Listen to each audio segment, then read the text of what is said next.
Hey everyone, welcome to the stream. Chase here.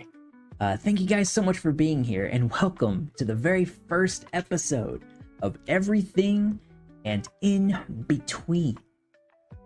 A show a long time in the making, where I take a deep dive into whatever's on my mind, from the most weird things, the most ridiculous things, to the more meaningful stuff.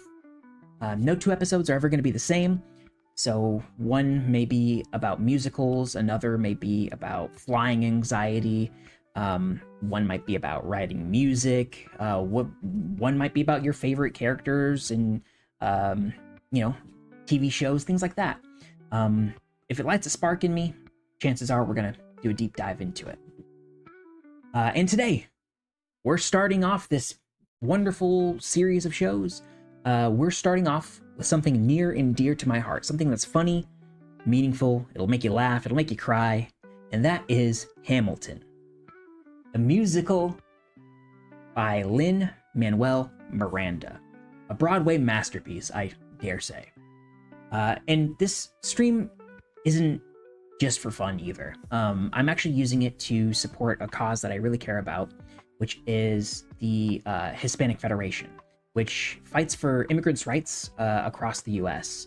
With everything that's going on currently in the US regarding immigration, I really wanted to use my little corner of the internet to try to support something real and that I care about. So that being said, if you do want to help, you can type in the chat !donate, and you'll get a little link will pop up for you guys to go over to that charity, and you guys can donate there. And a little side note, if you're interested in everything I say, they're doing this raffle right now that if you donate $10 or more, you'll actually be entered in to win 2 tickets to see the original Hamilton cast from 10 years ago. They're doing it for the 10-year anniversary of the show, but the original 10-year cast is coming back for one night only, which is honestly insanity. All right, guys. Well, again, let's get into it. And thank you guys so much for being here. And I truly, truly, truly hope you enjoy the first episode of Everything and In Between. What's that? Oh, hold on. Give me a second. Give me a second. I gotta grab someone real quick. One sec.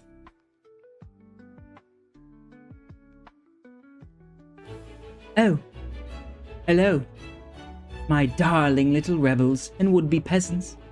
'Tis I, King George III, monarch of literally everywhere that matters. And you?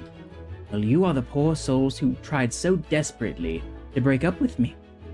How did that work out for you, Ah, alas, I've been informed you'll be watching a program this evening.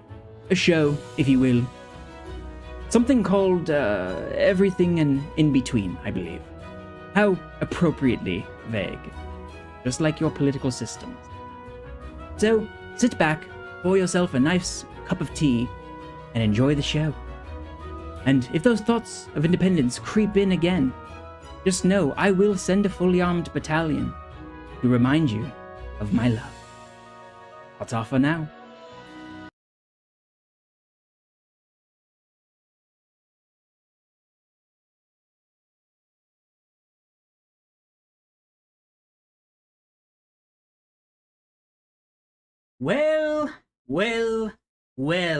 Welcome in, everybody. How are we doing today?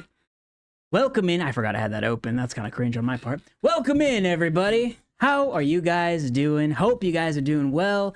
My name, as you guys all know, is Chase, and welcome to the inaugural episode of Everything and In Between. Let me put on my headphones real quick, Founding fathers, hold on, let's do a fit check real quick. Fit check. All right, fit check, hold on. Ooh, who is she? Ooh, I got the flaps too. Look at the flaps. Look at that. Ooh. Well, welcome in, everybody. Hope you guys found your seats comfortably. Thank you for joining me today. I hope you are all doing magnificent. More passion, more energy. Oh, okay. All right, hold on. One sec. I got you. Hold on. Ready? Ready. Hold on. Let me. What? Oh, look at me. Oh, I'm the founding father. I'm the $10 founding father without a father. Ooh. Ooh. Ooh. Y'all wish. This, you can't mess with that, bro. You can't mess with that. Now, welcome in, everybody. Again, thank you so much for joining me today. Like I said in the intro, we're going to be talking about one of my favorite, really the musical that got me into musicals, which is Hamilton. I know a lot of you are going to be like, oh, well, I don't really like musicals. Oh, this is about the founding fathers. Why should I care? It's super relevant to today, I think. The story of Hamilton, the founding of the nation, with everything going on in the United States and around the world in general, there's a lot of sentiment, anti-immigrant sentiment across the world. And so the story of Hamilton is about how immigrants came and formed the country and kind of what happened afterward. You know what I mean? And so we're going to talk about that a little bit. We're going to talk about the characters, kind of what Hamilton got right in the show, what the plot of the show is overall. So a little bit of spoilers, a heads up for that. I'll give you guys a little heads up for the spoilers when they do pop up if you are ever interested in watching it. It is on Disney Plus, I believe, so you can watch it at your leisure whenever you'd like to. But yeah, dudes, thank you, everyone, so much for being here. Genuinely, I really appreciate it. Let me get into this. Now, real quick shout out to my wife, Lexi, aka Blasted Comb in the chat. She is actually the one who made this slideshow we're about to see. I've not yet seen it, so there's going to be some improvisation that I'm going to have to do if I don't understand something. But listen, we'll work it out. We got this, dude. Easy peasy. That's what I say. So, real quick, let me see. Oh, guys, before we begin, actually, no. We'll just begin, and then we'll get into the other thing. So, Lexi's been working on this now for 2 days. I still don't even know if she's fully done with it. I think she's still working on it as we speak. But we'll get where we get, and yeah, you're still working on it. There's a lot of history that goes into this stuff. Also, shout out to Lexi for my lovely frills right here. This outfit didn't come with the frills, so we improvised. We made some sick frills, so W for that. And yeah, so let me pull up the slideshow, and here it is. Again, shout out to my wife for making the slideshow, and here we go. So, this is the Hamilton. The immigrant story that changed America. Dude, hell yeah. Huge. Oh, and Broadway. I didn't see that part. Sick frills? Thank you, Craze. I appreciate it, buddy. So, like I said earlier, some of you are probably thinking, I don't really like musicals. I don't really care about musicals. I don't care about history that much. It's boring. It's just a bunch of old, dead white guys. A bunch of dead slave owners, right? Why should I care about it? Let me tell you. First off, number one, because Lin Manuel-Miranda, the legend that he is. By the way, if you've ever watched the movie Encanto, or if you watched, I believe he wrote the songs for Moana, or at least Moana 2, or I think it was just Moana 1, actually. Anyway, he wrote the songs for a lot of stuff. So, again, why should you care? Because Lin Manuel-Miranda decided to remix a 700-page biography written about Alexander Hamilton's life. And also, because the Founding Fathers rapping about war and drama goes way harder than it has any right to. And again, they're singing in the musical itself. There's a lot of rapping. It's a very modern take on a very, not modern, I guess, setting. The other thing, too, is that because if it is your civic duty to know your history, why not learn it slightly inaccurately and to the tune of some sick, fresh beats? Because whether you love it or you cringe at it, Hamilton has helped shape pop culture and political discourse for a whole decade now. Again, it is turning 10 years old, which is actually kind of insane to me. It is actually kind of insane that it's that old already. Let me go ahead and go to the next slide.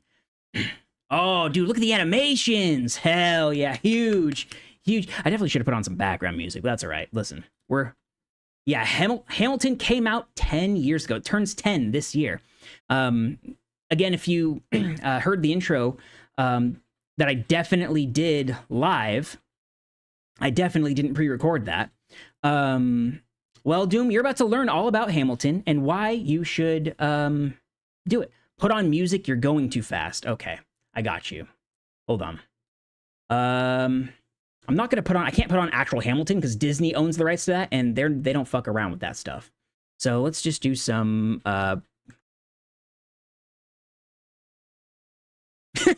Dude. You're funny. You're funny. Look up revolutionary piano. All right, hold on. Revolutionary music. All right. Let's see. Oh, dude, hell yeah. Here it is. Hell yeah. All right, hold on. It's loading. Come on now. Oh, can y'all hear that? Hey. Okay, my jam. Oh, hell yeah. All right, so there's a line in the play where this character on the left, Lafayette, Marquis de Lafayette, and on the right is Lin Manuel-Miranda playing Alexander Hamilton.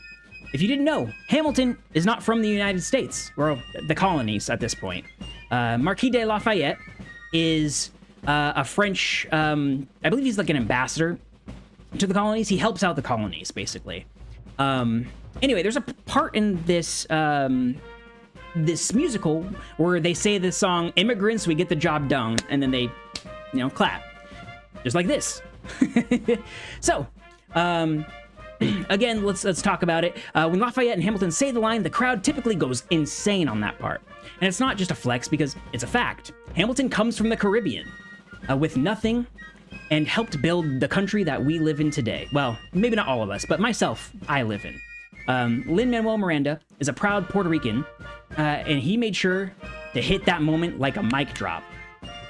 Today, immigrants still get the job done, but face detention, hate, broken systems, and if that line at all moved you when you listen to the musical, definitely consider donating to the Hispanic Federation. Again, like I said earlier, they are they're running like a raffle, basically. If you donate $10 or more, you can be entered into the raffle to win tickets to see the original cast of Hamilton come back and perform. So, not to like entice you any further, but you know. And then yeah, like Lexi did here, you can type in !donate and it'll give you the link right to their website if you'd like to donate. So let's continue. Rami, close your eyes, look away. All of our European friends, please look away for just a brief moment. So, Britain fumbled the 13 colonies. Listen, it is what it is. The colonies helped Britain fight and win the French and Indian War, and they got rewarded with a stack of taxes. They got the Stamp Act, they got the Tea Act, they got the Townshend Act, which the Townshend Act, I believe, was basically like a tariff. A tariff, more or less, kind of in the same type of thing. So, all with no say from the actual inhabitants of the colonies at the time. And spoiler alert, as some of you who've studied history may know, they were not cool with that. They did not fuck with that at all. So, what happened? Tensions escalated. We had the Boston Massacre, where the British, the Redcoats, as we like to call them around here, slaughtered a whole bunch of people. We got the Boston Tea Party, where people got pissed off about the taxes on tea, and so they threw it into the ocean. The Britain, as a kind of retort to that, hit back with what's called the Intolerable Acts. Basically, they put a barricade around the colonies, basically said that only what they allowed to come through would come through. So, yeah, they basically barricaded it. Now, real quick, guys, let me pause this for just 1 second. Real quick, guys. I think we needed to get our first update from the weatherman. Weather, hold on, let's see. Weatherman? And now a weather update with Chase the Weatherman. Good morning, Freedom Forecast enjoyers. Chase Weather's Good here with your revolutionary weather report. Sponsored by Dawn Colonial's Creams, for when your rashes are dry and so is everything else. Now let's go ahead and get into the weather. We're seeing a cold front of red coat tension rolling in from the Boston area. Things really heated up earlier this week, a scattered skirmish known as the Boston Massacre. Some early reports are calling it a sudden premature discharge. What we're going with, huh? Alright, anyway, down to the harbor, a light drizzle of tea turned into a full-blown nor'easter revolution. Several dozen patriots flung crates of British tea overboard, raw and unbagged. The storm surge was described as salty, caffeinated, and unregulated. Now, pressure's rising in New York, where radical ideas are brewing. We're seeing a high-pressure system of common sense sweeping in from the south, possibly causing a full-blown pamphlet outbreak. Locals are advised to wear tri-corner hats and loosen their breeches, as temperatures of liberty are expected to rise steadily. Further west, forecasts suggest an increased risk of freedom with a 40% chance of declarations and 100% chance of someone yelling Hancock a little too confidently. And get this, George Washington is said to be preparing to cross the Delaware later this week. That's over here somewhere. Military sources say he's bringing, quote, tight formations and a full payload. The boat, you sickos. The boat. Finally, overnight in Philadelphia. That's right over here. We're expecting heavy drafts of both hail and foundational democracy. Winds out southeast may carry the scent of rebellion and possibly Ben Franklin's cologne. Hard to say. That's all for now.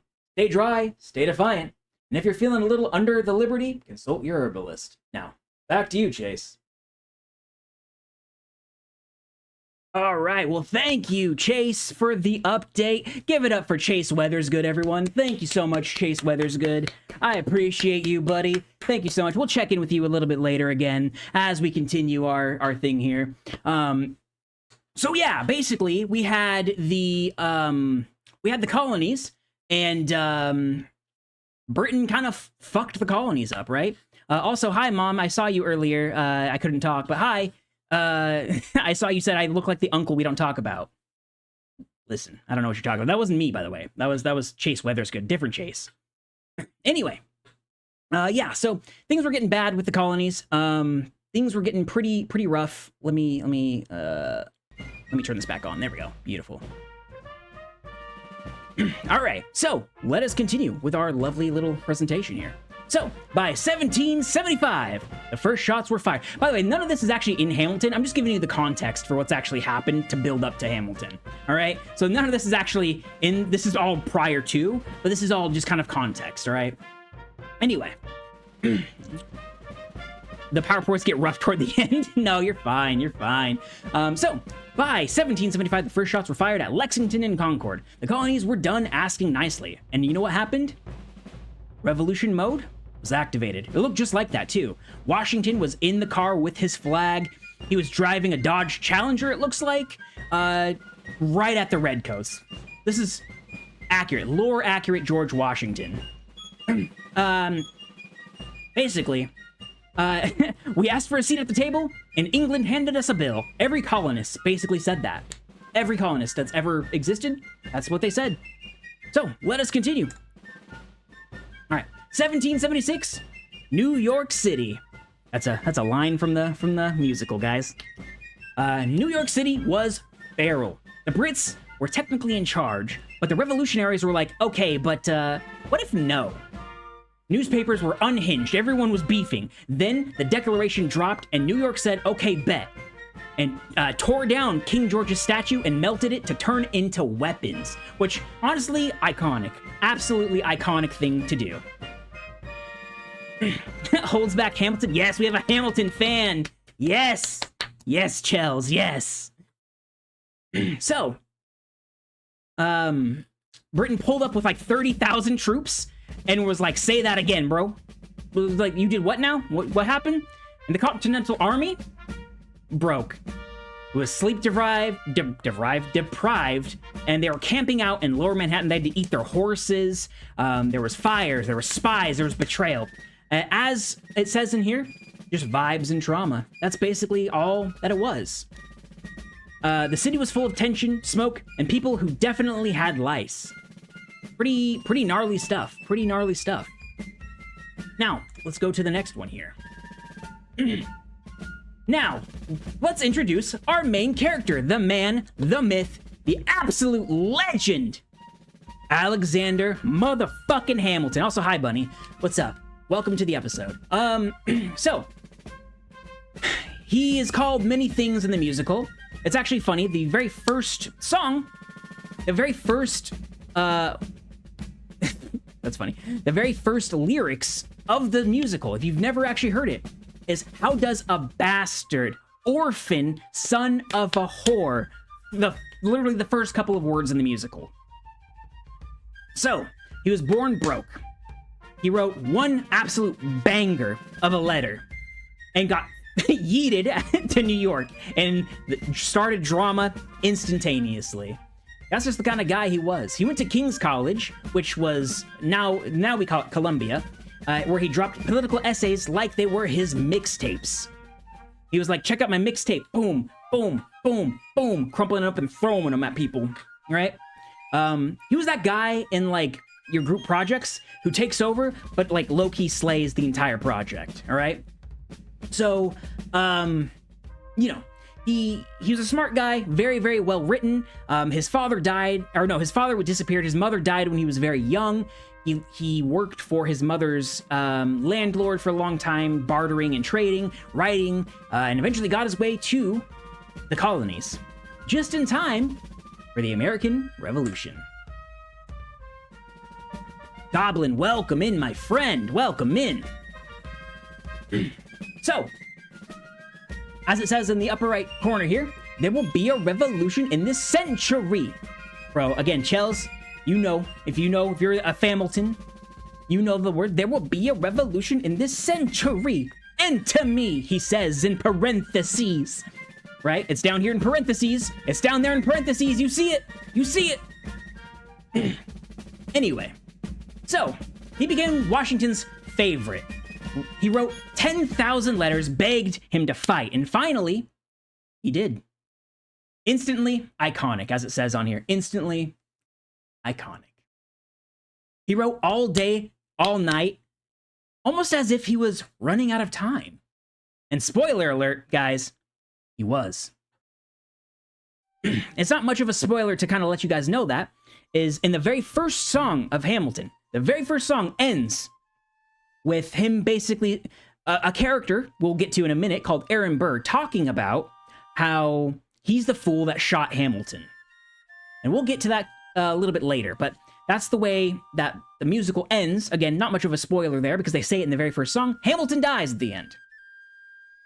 So, let us continue. So, he proved himself to be way more than anyone bargained for and met a cute little honey while he was at it. Hi, Eliza, as it says. All right. Now, we've got, oh, I see where we're at. By the way, this is my first time seeing these as well for a lot of these, so I'm kind of looking through and reading. You know what, guys? I think we might need to, let me see. Should we get another weather update, guys? Let me see if I got a weather update for us. Hold on. Hold on. Let me check in with the weather channel real quick. Weather channel. And now a weather update with Chase the Weatherman. Quick heads up from your local weather patriot. There's a high chance of bootlicking in the area being reported. Reports indicate there's a warm front of redcoat sympathizers gathering in town squares everywhere. If you're the type who just thinks King George has some good ideas, you might want to take cover. Preferably under a different flag. Now, if you look at the map right over here, we see we've got a almost boot-shaped pressure zone forming just off the oh, sorry, guys, that's England. Hard to tell the difference, am I right? But look, if you're still loyal to the crown, go ahead and stick your tongue right up in here, right in that little crevice. Get really up in there. Give it a nice shine for old Georgie. Meanwhile, we're still seeing some foggy conditions in that region. We're calling it the spineless belt. Visibility low, courage even lower. So stay safe, everyone. Stay dry. And for the love of liberty, keep your dignity out of someone else's footwear. Today's warning brought to you by Redcoat's Choice Lube and Boot Polish. Because if you're gonna lick them, they better shine. Back to you, Chase. All right, thank you so much for the weather update. I appreciate you. Everyone, let's get a round of applause for our weatherman, ChaseGamesGood. What a legend. He looks a lot like me. I think we might have like a lost connection or something there, but W him, he clearly has a much different facial hair. He's got the long hair. I've got, see, I got a bun, I don't know about that. So anyway, right, things were heating up. There were people that were on the side of, there were loyalists to the British Empire. There were the revolutionaries. Hamilton was among them. So let's get back to it. So Treasury Daddy couldn't keep up with his britches, as it says here. He cranked out 51 of the 58 Federalist Papers. Now, I'm realizing something as I'm reading this is actually after the Revolutionary War. This feels like this should come up a little bit later, but you know what? Fuck it. We're just going to get into it because this is the way that is going. So, boom, war's over, I guess. Or maybe it's not. I don't know. I don't know how this is going to go forward. Anyway, this all happens after the war. And so, after the war, and the country's like, well, how do we do everything now, right? Like, we need to figure out a way to run our government. They have the Continental Congress, and they have all these different meetings, and they talk about, what's the best way to do things. And Hamilton goes and proposes a new form of government. And he cranks out, he's part of what's called the Federalist Party. And the Federalist Party, basically, they tried to get people on their side by creating what's called the Federalist Papers. There was 85 of these Federalist Papers. Hamilton wrote 51 of them because no one else was doing their part. He invented the treasury like a man possessed by capitalism himself. So everyone give it up for Daddy Capitalism. I mean, Hamilton, woo! He was messy, though. We will say, our boy Hamilton was a messy boy, all right? He got in almost 11 duels. He wouldn't shut the fuck up, and he wouldn't sit down. He constantly was just getting in fights with people and picking on people and voicing himself. And, it is what it is. So, oh, yes. He also wrote, this is a little fun one. So, I'm kind of reading these live because I haven't seen this yet. But he wrote a tell-all about his own affair on his own wife.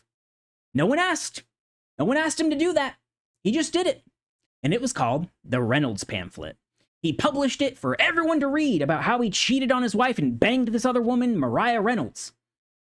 Why? I think he was trying to preserve his dignity a little bit. I think he was trying to... he was kind of in a bad place politically. He was kind of on the outs, and he got accused of embezzling the government, basically. And when they found out, he was like, oh, no, it's not that I'm embezzling the government. It's actually that I'm paying this woman's husband because he found out I was banging his wife. So he was fine with me continuing to see her as long as I paid him. And then they were like, well, that's wild. And he was like, fuck it, I don't want this to get out. I'm just going to put it out myself. And so he does. And he writes and publishes the Reynolds Pamphlet. Guys, actually, speaking of... Guys, I think we can actually get... you guys want to see a real view of what that was like? All right, let's get a quick view of what that looked like in real time. We can actually see that moment. All right, ready? Hold on. Extra, read all about it. Alexander Hamilton publishes full confession of infidelity with Mrs. Maria Reynolds in self-authored 53-page publication featuring itemized expenses, emotional breakdowns, and several run-on sentences. Also includes multiple uses of the word satisfied in context that can only be described as deeply uncomfortable to the general public. Mr. Hamilton confirms not only the affair, but also pays hush money and explains in meticulous detail like a man who wrote his own cancellation notice on purpose. His wife, Eliza Hamilton, reportedly absent. Witnesses say she left without a word, leaving only burnt letters and a house so quiet it could scald you. Thomas Jefferson spotted doing a little jig next to the printing press. John Adams refused to comment, but his smirk is visible. Copies available now, hot off the press. Yep, so there we go. We got to see that is what it looked like. He was out here putting his business out for everyone to see. Everyone was able to see, and read. Basically, hey, I cheated on my wife. Hey, I've been paying this woman, Mariah Reynolds, I've been paying her husband for the privilege to be with you still, basically. By the way, the song about that, banger. That's all I'm saying. Well, he already was, if I'm right. You know what I mean? Anyway. So, yeah, he built the, I almost said Secretary of Treasury.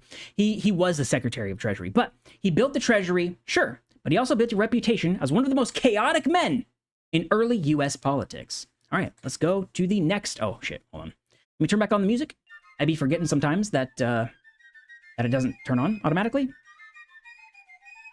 So, now let's get into some of these characters from here and kind of how accurate it was, like their portrayal of them was in the actual musical, okay? So, right here we've got Aaron Burr. Down in the bottom right-hand corner of your screen, you'll see the modern representations.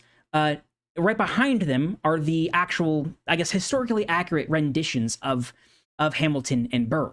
So, yes, you also notice too, unfortunately, in U.S. history, the Founding Fathers were not all...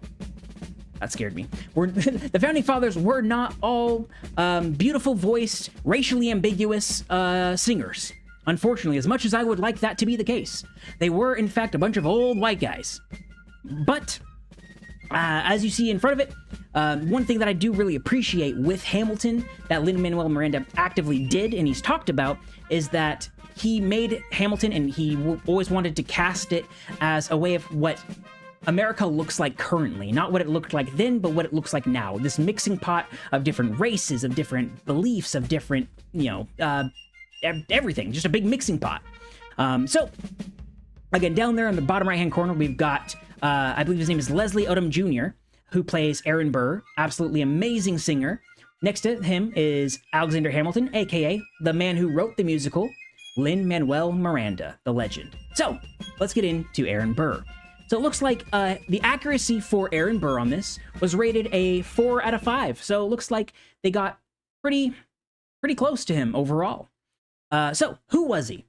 Aaron Burr was a Princeton prodigy, a lawyer, a Revolutionary War vet. He was a vice president, and apparently, I didn't know this, a certified Riz God. Who'd have thought? You look like, you look like this. I wouldn't have thought you were a Riz God, but hey. Yes, different standards, In the show, he was always seen as being chill, very cautious. Always wanting to wait for the right moment. That damn fool. The reality check is he was basically correct. Except he was way more politically active and chaotic behind the scenes. Allegedly, this is alleged here, we don't want to get sued by Aaron Burr's descendants. Allegedly, he seduced his wife before she was widowed. He ran for president, he killed Hamilton, he tried to start a new country. He then fled to Europe like a messy king that he was. He came back broke and forgotten. He died in a boarding house, probably thinking, man, I probably should have let that go.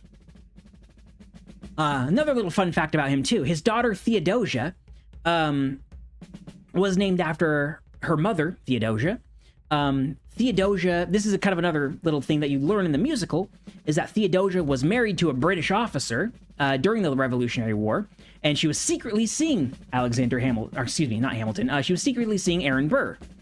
And then they had a kid together, and the mother, Theodosia, ended up passing away. Theodosia writes a letter every day. Yes, that's how the song starts for all of the Hamill fans out there. But kind of the more even sad thing is that Aaron Burr loved his daughter very, very much, but it doesn't get talked about in the thing, and so this may be news to some people, but she actually dies. We don't know truthfully how she exactly died. She went sailing, I believe, down the Mississippi River and was never seen again. So it's alleged that she was attacked by natives or something to that effect, and died that way. So Aaron Burr unfortunately just died old and alone and sad, from almost at the top of the mountain to nothing, dude. Rip. Now we've got the legend herself, Eliza Schuyler, aka Eliza Hamilton. This right here, ladies and gentlemen, is Alexander Hamilton's wife. In the early stages of the play, or the musical, she is called Eliza Schuyler, or I think her full name is Elizabeth, I would assume. But she goes by Eliza. So, accuracy looks like a 5 out of 5. So who was she actually? The actual backbone of Hamilton's life. She was smart, she was patient, and she was insanely loyal. In the show, she's almost seen as like saintly. She's very long-suffering. And yes, she did. There's a song called Burn. When she finds out about the Reynolds pamphlet, when she finds out that her husband, who she championed all this time, who she stayed at home and slaved away and tried to support, when she found out that he cheated, she took all of the love letters that he wrote her when they were young, and she burned all of them. So that was actually historically accurate. So, in reality, Eliza was 100% real. She founded New York City's first orphanage in honor of her husband, because, again, he was an orphan himself, and she outlived him by about 50 years. Also, yes, the queen who plays her, the legend, the absolute legend. God, dude, she's so good. I didn't realize that's what she was kind of a baddie in her pictures, too. Okay, Eliza, I see you. I think that's my first time actually seeing her pictures. Crazy. Okay, thank you for letting me know. Here, I'll snooze him for a sec. So, Eliza was the ride-or-die wife who really tried to keep things together while Hamilton was out there beefing, cheating, and trauma-dumping on the entire country. When she found out about the affair, she didn't scream, she deleted herself from the narrative, and literally burned all the receipts. Then she outlived basically everyone who comes up in the show.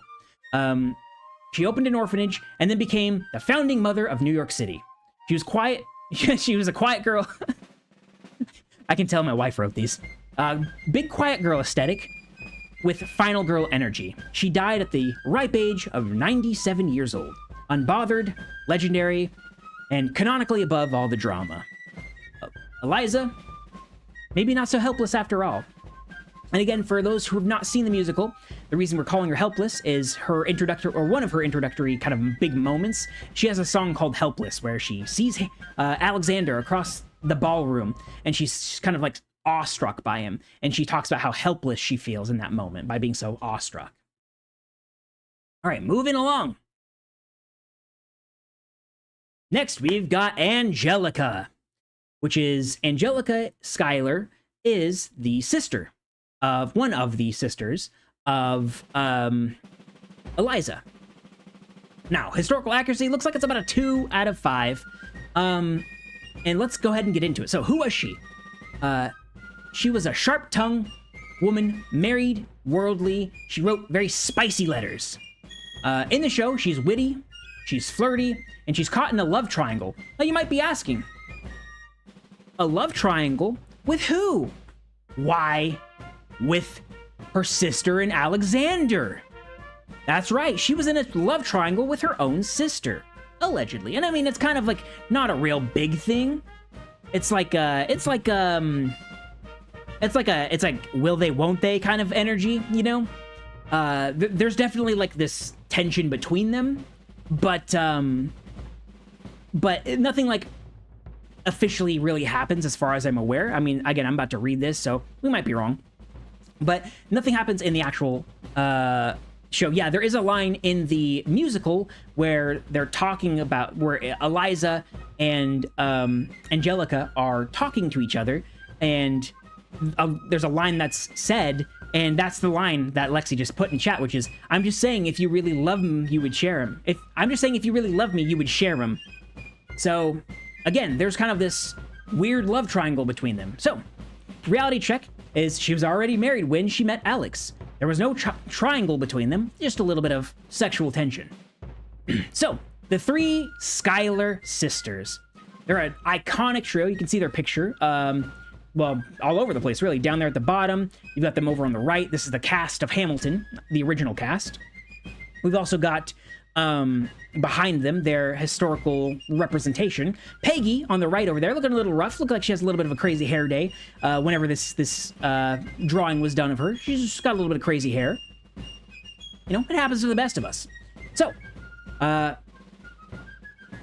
let's see. The trio is iconic, but the real Schuyler family was much larger and politically connected. Angelica could have married Hamilton if she hadn't already been taken, but instead, they had a famously intense pen palship.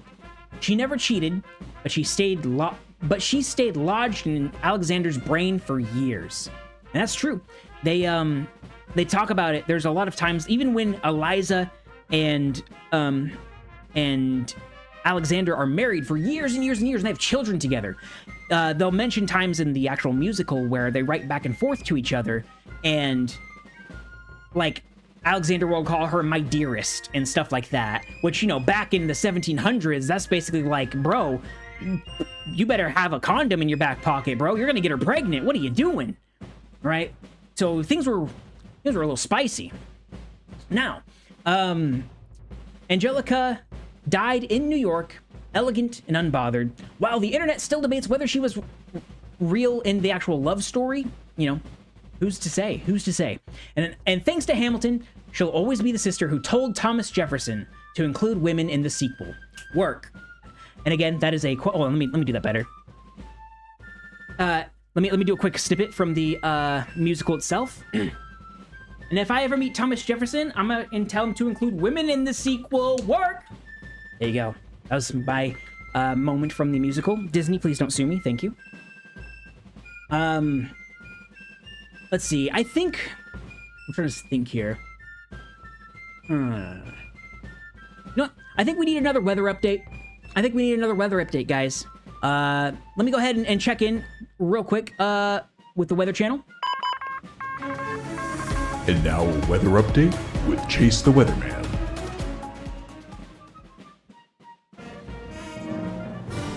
Folks, I have never been more proud to deliver a sunny day forecast in my life. The skies have cleared, the muskets are cooling, and the only thing being dumped into the harbor now, bodies of the redcoats. Am I right, ladies and gentlemen? That's right, we have won the war. We are now officially the United States of America.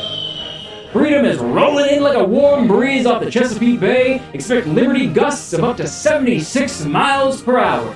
It's time to retire those war coats and dig out the linen dreams you've always been thinking of. Because tomorrow, that's all potential and sunbeams, baby.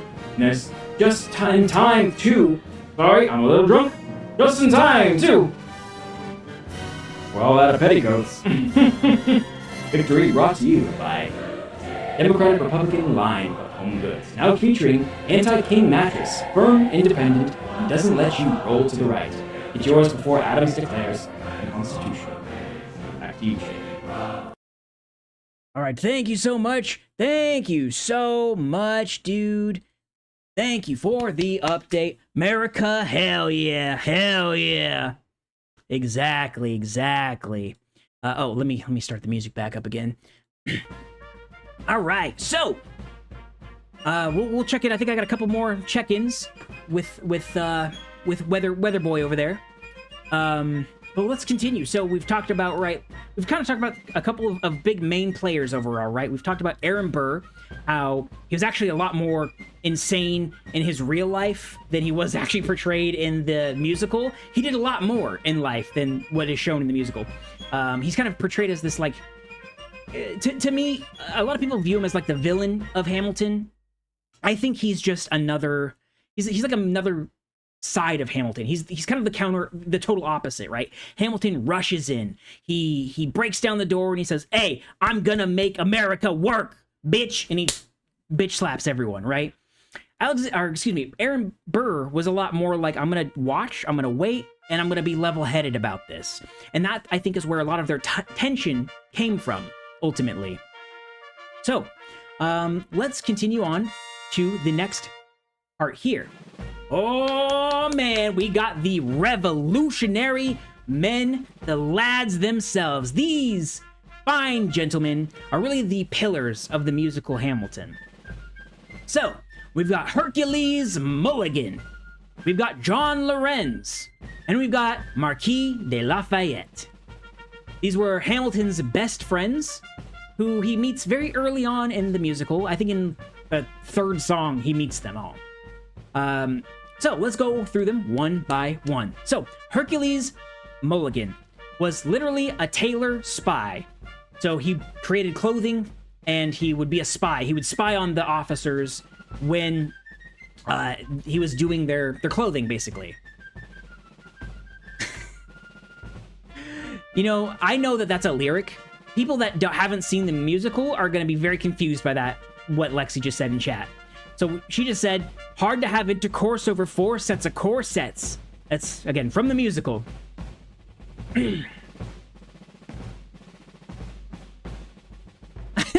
That's also a line. If you hear her say something crazy, it's a line from the musical, all right? So, Hercules Mulligan.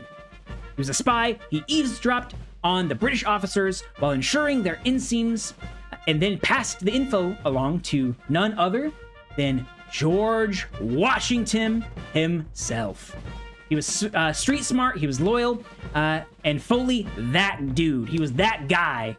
Probably the reason George didn't get assassinated in his sleep. Honestly. Oh, yes. I'm running with the Sons of Liberty and I am loving it. Exactly. Okay, yeah, no more snoozies. Hey, listen, it happens. We can once we get there, I can grab us some water real quick. We'll take just a real quick little tiny short break. I'll go run to get water. Y'all can go get your water, your tea, your snacks, whatever you need to do. And we'll do that. We'll come right back and we'll continue next with John Lorenz, which is quick little fun fact about John Lorenz is it's alleged that him and Hamilton were a little bit better than friends, if you know what I mean. It's never been confirmed, but it is what it is. Oh, play the dono video. Yeah, I'll play that. I'll play the donation video again for anyone who might have missed it earlier. Ads are starting in a couple seconds, so I'm going to do that, and then I'm going to run and go grab some water. All right, see you in a sec. Ads are starting right now. Hey, everyone. Welcome to the stream. Chase here. Thank you guys so much for being here, and welcome to the very first episode of Everything and In Between. A show a long time in the making, where I take a deep dive into whatever's on my mind. I played the wrong video, but just watch this, I'll be right back. Things, the most ridiculous things to the more meaningful stuff. No 2 episodes are ever going to be the same. So one may be about musicals, another may be about flying anxiety, one might be about writing music, one might be about your favorite characters and, you know, TV shows, things like that. If it lights a spark in me, chances are we're gonna do a deep dive into it. And today, we're starting off this wonderful series of shows. We're starting off with something near and dear to my heart, something that's funny, meaningful, it'll make you laugh, it'll make you cry, and that is Hamilton, a musical by Lin Manuel-Miranda, a Broadway masterpiece, I dare say. And this stream isn't just for fun either. I'm actually using it to support a cause that I really care about, which is the Hispanic Federation, which fights for immigrants' rights across the U.S. With everything that's going on currently in the U.S. Regarding immigration, I really wanted to use my little corner of the internet to try to support something real and that I care about. So, that being said, if you do want to help, you can type in the chat !donate, and a little link will pop up for you guys to go over to that charity, and you guys can donate there. And a little side note, if you're interested in everything I say, they're doing this raffle right now that if you donate $10 or more, you'll actually be entered in to win 2 tickets to see the original Hamilton cast from 10 years ago. They're doing it for the 10-year anniversary of the show, but the original 10-year cast is coming back for one night only, which is honestly insanity. All right, guys. Well, again, let's get into it. And thank you guys so much for being here. And I truly, truly, truly hope all right, you ads are enjoy over. the first episode of everything And in between. All right, let's go. Hell yeah. Welcome back, everyone. Hope you got your tea. I hope you got your water. I hope you used the bathroom, got your snacks, all that jazz, because we are going to get further into these revolutionary lads right here. So we already talked about Hercules Mulligan, right? The tailor, the legend he was. Real quick, I'm going to make myself just a tiny bit smaller, and I'm going to actually do... Oh, that's not going to work. Well, I'll just do that. That's fine. So, we also had John Lorenz, okay? That's who I said we were going to talk about earlier. So, he was an abolitionist king. not a literal king, but, you know, he was just a king in the sense of being... Oh, is JoJo's tail? Oh. Hi, JoJo. You want to come say hi? Hold on. Let me let JoJo. You want to come say hi? Come say hi to everyone. Here you go. All right, there we go. All right, there we go. Heck yeah, heck yeah. Oh, I didn't notice the buy flag behind him. Let's go. Hey, Joe. Oh. All right, so he was a abolitionist. With main character death energy. He fought slavery harder than most of the other founders even pretended to. He had a deeply intense friendship with Hamilton, and then tragically died in a pointless battle after the war had already ended. That's right. So the way that it kind of worked is that the British had already surrendered to the Continental Army, but word hadn't got to where he was yet, and he died in that battle after the war had already technically been ended. So boy could not log off, as it says here. Next up, we've got Marquis de Lafayette. He was a French rich kid who said, "Viva la Révolution." I don't have a good French accent. I apologize about that. But he actually meant it when he said it. He joined the war at 19 and helped win the battle for Yorktown. He then went back to France and got imprisoned for being too pro-revolution. International icon, lace-wearing legend. There's a lot of places, actually, in the United States, and I believe in France, too, named after Lafayette. I believe there's even, oh, gosh. There's even a street in, I want to say, D.C. named after him. I could be wrong. It could be Massachusetts, but there's a lot of places named after Lafayette. If you see Lafayette somewhere, it's probably named after Marquis de Lafayette. All right, let's continue. Next, we got the...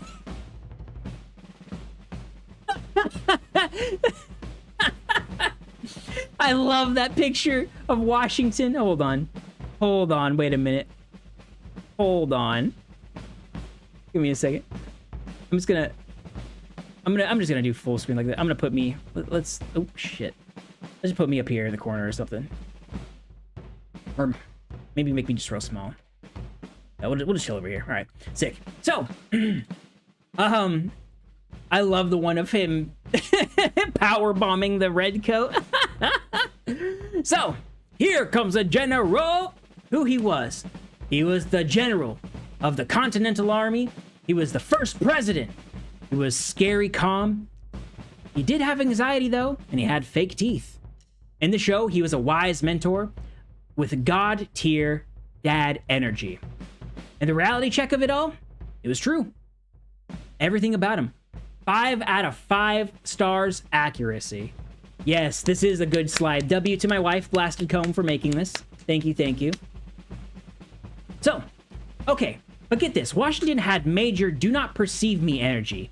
But behind closed doors, He was deeply stressed, super paranoid, and obsessed with image control. He owned massive amounts of lands and enslaved hundreds, even while writing about the virtues of freedom. He died at home after riding around in the freezing rain, and then he refused treatment. Just vibes, bloodletting, and death. And that is true. Washington did die from, technically, bloodletting. They thought back in this time period, they thought that you balanced the humors. So they would grab leeches, and they would put them on different parts of your body to have them suck blood out of you, to balance your blood. You had good blood and bad blood. And if you got too much blood, too much bad blood, you had to get your blood drained. And that's how our first president, one of the most iconic people in our history, died. He clearly rode, he rode on a velociraptor, and then he died from bloodletting. What up? Rampage, welcome in, buddy. Welcome to the show. We're talking about Hamilton, what it got right, what it got wrong, all that sort of good stuff. Now, yeah, these are some amazing... I really like that he's fighting a tiger down there at the bottom. Craze, thank you for your daily check-in. Oh, hold on. Should we do the Pride of Mount Wharton? What happened to your nut? I don't have... For everything in between, I have the alerts turned off. It still was there, but it just was... You couldn't hear it. I have... For this specific show, I have alerts turned off. But I saw you did it. Thank you very much, buddy. Now... I really like he's fighting in the Delaware River down on the bottom right because he's fighting a tiger. He's power bombing a redcoat in the upper right. Upper left, he is wearing a sick bandana, some sick aviators with the America over it. And then right where my head is, he's riding a velociraptor. Again, all these completely historically accurate, I say. And then, yes, his song is also super hype. All of his songs, the man that plays him in Hamilton, at least the original cast, is Chris Jackson, I believe his name is a phenomenal singer, is an insanely good singer. His songs make you cry. His songs make you feel hype. His songs, like, let me tell you, dude, for those of you who were around for my 24-hour stream when I reacted to Epic the Musical, and I got teary-eyed, Hamilton legit makes me cry almost every time I see it. Every time I see it, there's moments in it that legitimately get me to tears. Every time. Chris Jackson is the best male voice in the original cast. I said, hey, I think it's either him or Leslie Odom Jr. Those are the only two I think you could argue. I don't think there's any argument for Lin Manuel-Miranda. The man is a great writer. He's a decent singer, decent enough singer. But half of his things is him going, what? What? What? So, you know, it's like... Yeah, exactly. There'll be a watch party. Oh, yes, I forgot to say that. Yeah, we're setting up the theater right now. I think Lexi's setting up the theater currently. And we were going to stream Hamilton for everyone to watch with us. If you haven't seen it, you can watch it with us in our Discord. If you are not a member of the Discord, hold on, feel free to join it. You can join it there, and we're going to be streaming it, the full musical, after I wrap up today. Lexi and I have both been singing the songs the last 2 days straight. We've been hyped about this, so might as well. So again, if you're all cordially invited when we do that, if you are doing nothing else, you want to stop by and watch a little bit of Hamilton. Yes, exactly. I mean, I'm not streaming it. What are you talking about? I don't stream anything that anywhere where people could see it. Disney. All right, so moving along, ladies and gentlemen. We got the man, the absolute legend that is Thomas Jefferson. Now, a lot of you will know Thomas. A lot of you will know Thomas from seeing him on Your Money, from seeing him in the history books. The man gets talked about a lot. Him, Ben Franklin, George Washington, they're kind of the main people you hear about in U.S. history classes, right? So, Thomas was a bit of a Francophile. And the man who plays him in the original cast of Hamilton is a man named David Diggs, who is a cinnamon bun of a human. He's an absolute legend, and we love him. Fun fact, too, for the actual musical itself, if y'all do decide to watch it, every character besides a few of them, basically, all play multiple people, right? So, David Diggs here, he plays Marquis de Lafayette in the Act 1, and then in Act 2, he plays Thomas Jefferson. Hercules Mulligan's is, I believe he plays, oh gosh, what's his name? Not Adams. Oh my goodness, I can't think of his name right now. Anyway, they all play two characters. The kind of the supporting cast typically play a couple of characters. So let's talk about Thomas Jefferson a little bit more in depth. So Thomas, baby girl, was in Paris while Act 1 was happening, literally being problematic in 2 different countries. I held up 4, I meant 2. He talked all about freedom while enslaving over 600 people and secretly fathering kids with Sally Hemings, an enslaved teen he legally owned.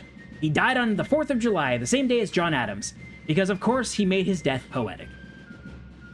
That is also why, fun fact for those of you who are watching who are maybe not in the United States and don't know this, but there's a lot of names here, like last names that are the founding fathers, right? There's a lot of people with the last name Jefferson, a lot of people with the last name Hamilton, a lot of people with the last name, and typically, a lot of the time, not always, but a lot of the time, it seems to be that a lot of them are people of color. Well, you know why? Stuff like this. So that's kind of just a little fun fact for you about American history and names. A lot of the time, if people have those last names, they come from someone descended from them.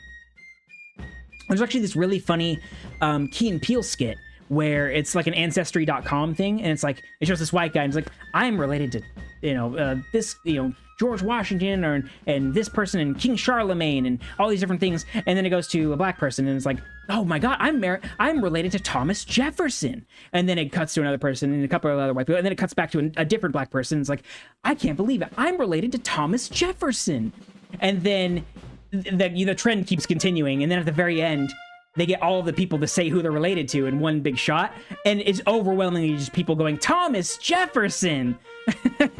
So, yeah, Thomas Jefferson was kind of a bad guy in real life. And by kind of, I mean a lot of. He kind of sucked. So, let's move along. So, what Hamilton got right? Hamilton got the story of America being built by immigrants correct. It got the Burr-Hamilton rivalry correct. They were friends for a long time, and then they were enemies. Friends to enemies. Very quick. Exactly. Immigrants. We get the job done.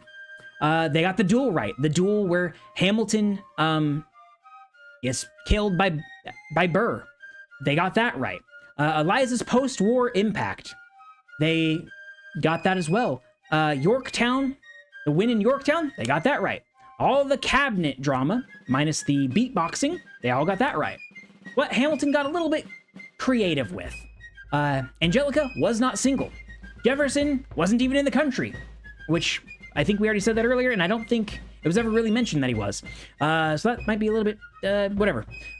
Lafayette didn't stick around post-Yorktown. Again, I don't think that was ever mentioned either. Also, what? Hold on, I'm just realizing, why is Lin Manuel-Miranda bald right here?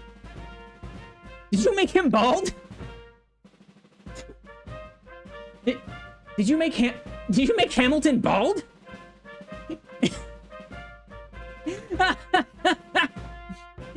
Poor Lin Manuel. The cabinet battles weren't literal rap battles, unfortunately.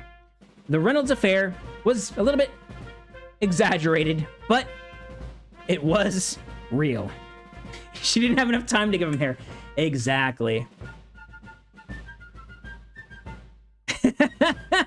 Happy No King's Day to all who choose to celebrate and say no to tyranny and to kings.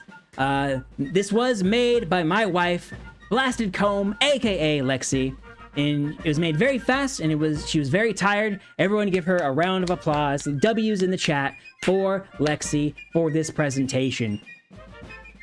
Thank you so very, very much. I appreciate it.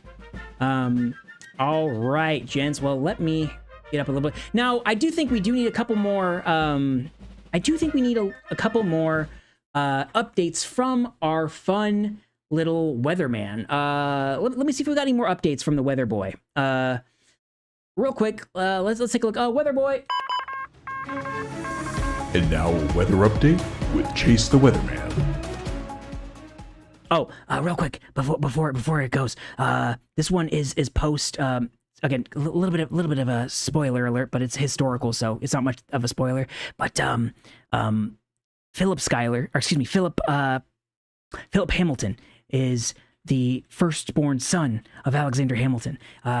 Someone's talking shit about his dad, and he challenges him to a duel, and he asks his dad for advice, and his dad's like, don't actually duel. Just when they count down, raise your gun to the air and shoot upward, and the duel will be over. And basically, he listened to his dad and got shot. All right, so this is post that. Okay, now then, let me replay this again real quick. Hold on. And now a weather update with Chase the Weatherman.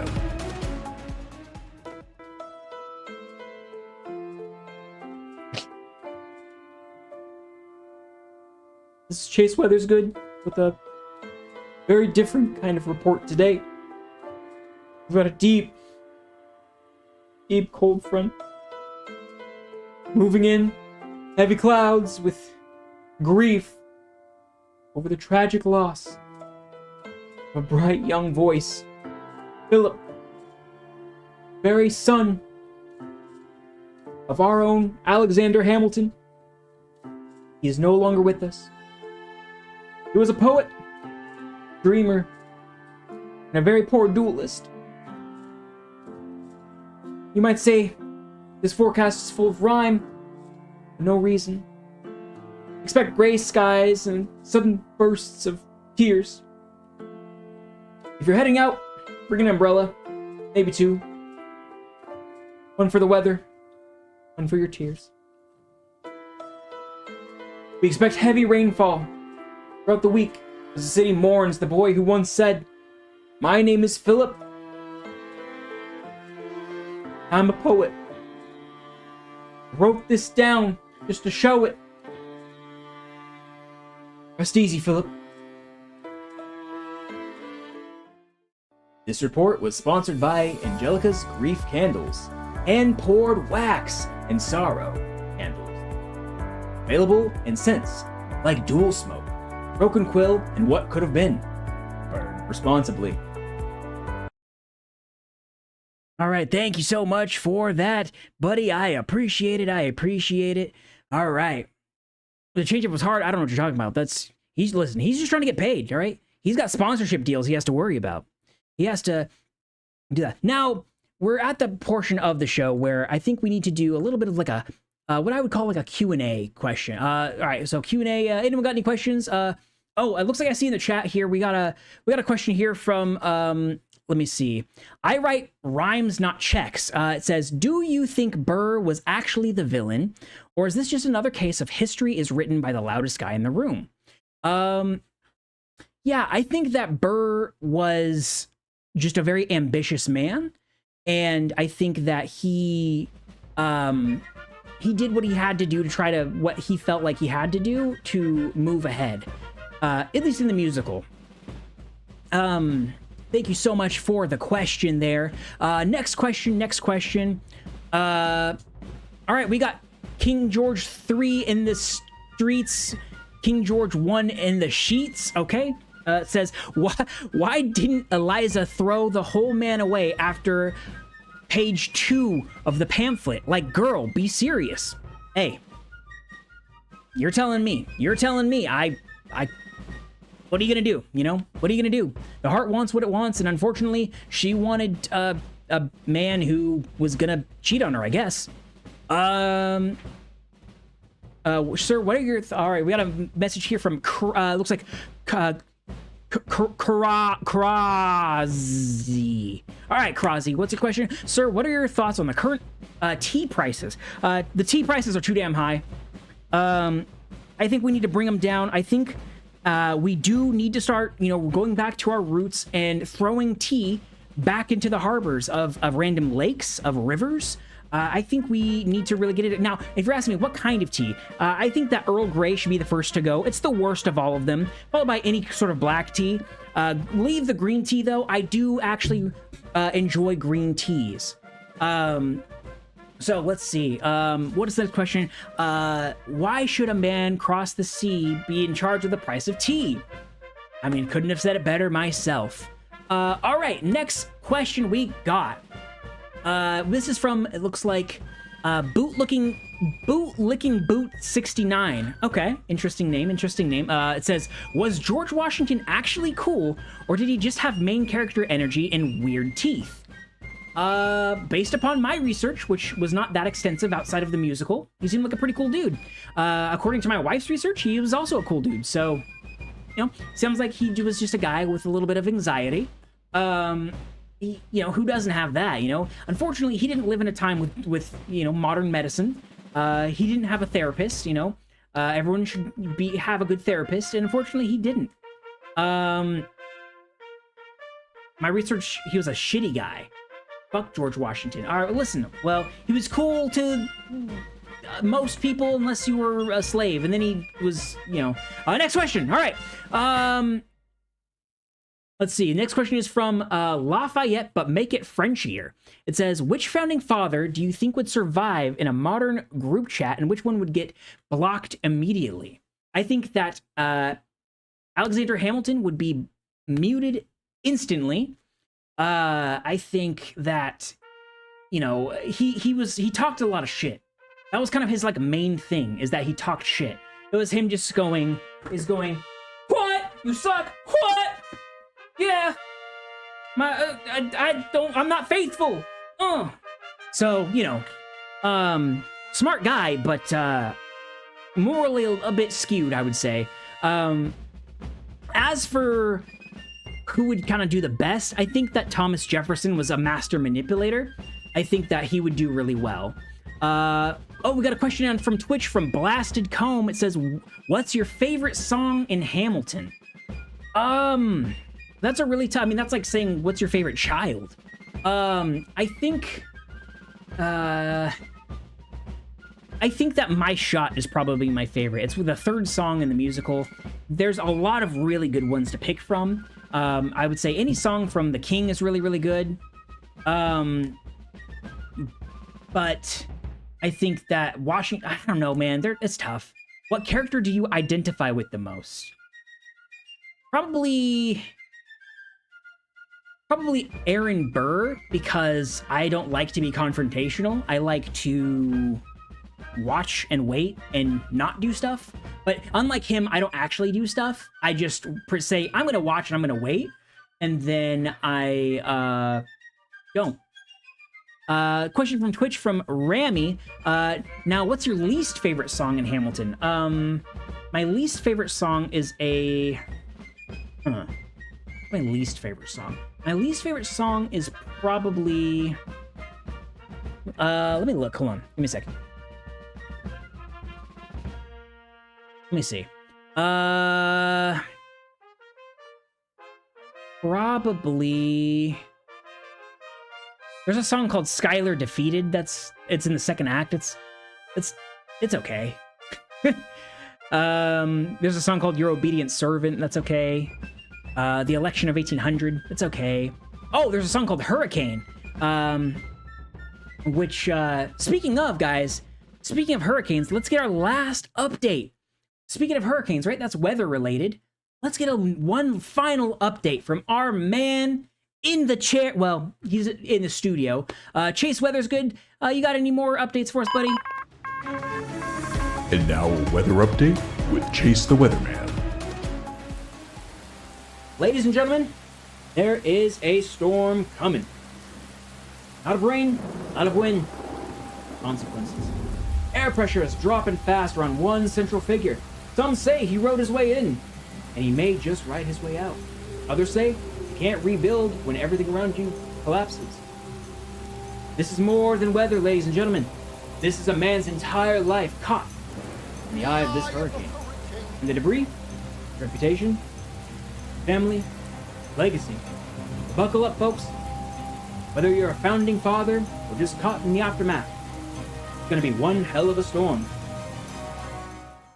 Emotional collapses, brought to you by Ham & Sons Quill Insurance. Ruined your life in 500 words or less? We've got you covered. Legal indemnity not available in New Jersey. Thank you so much for the update there, buddy. I appreciate it. Everyone give a round of applause for our man, ChaseGamesGood. What an absolute legend with that dark mustache. What an absolute legend. Do you think I would win in a fist fight with George Washington? This is a question coming from Rami on Twitch. Do I think you would win a fight? Well, here's the thing, Rami. Let me pull this back up again. Do you see this? Okay, hold on. Let me pull this up. Do you see this? Well, let me disappear. Do you see this? He's. Now, Rami, correct me if I'm wrong. Correct me if I'm wrong. You are from what we called earlier the boot on the other side of the world. You're from that region. Am I correct? So, we know what he did to the Redcoats. That's all I'm saying is, yeah, for sure, you would absolutely destroy him. You are from T-Land. Yeah, that's true. Yeah. Listen, hey, we all can't be perfect. We all can't be perfect. All right. Let me see. Do we have any other questions on here? This one comes from Teal as a Legume 42 over on Twitter.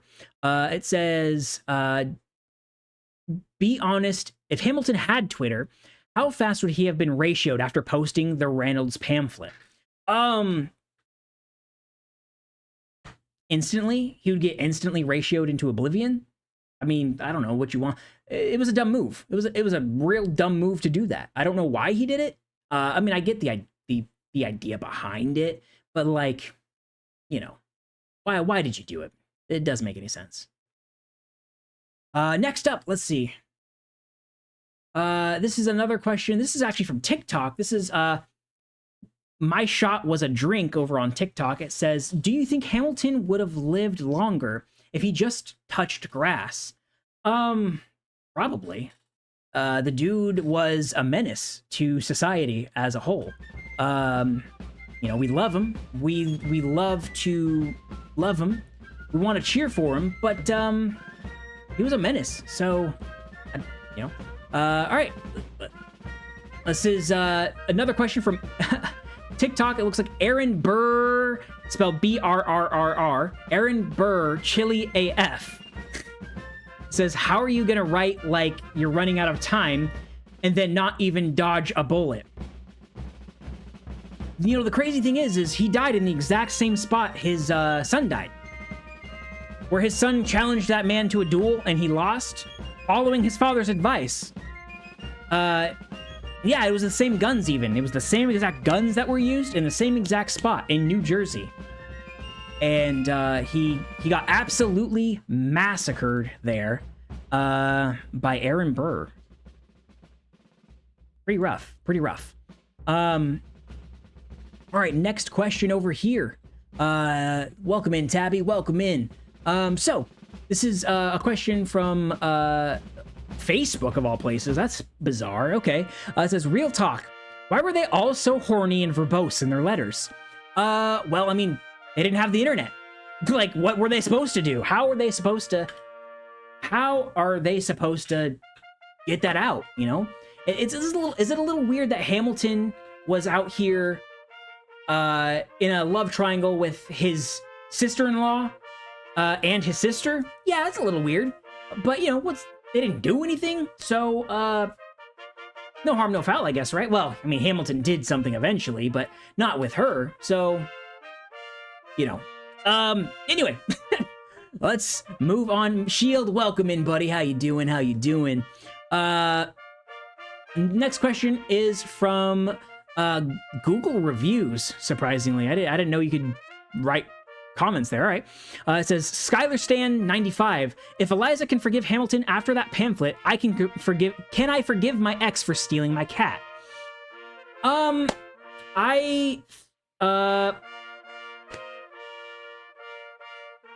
Next question.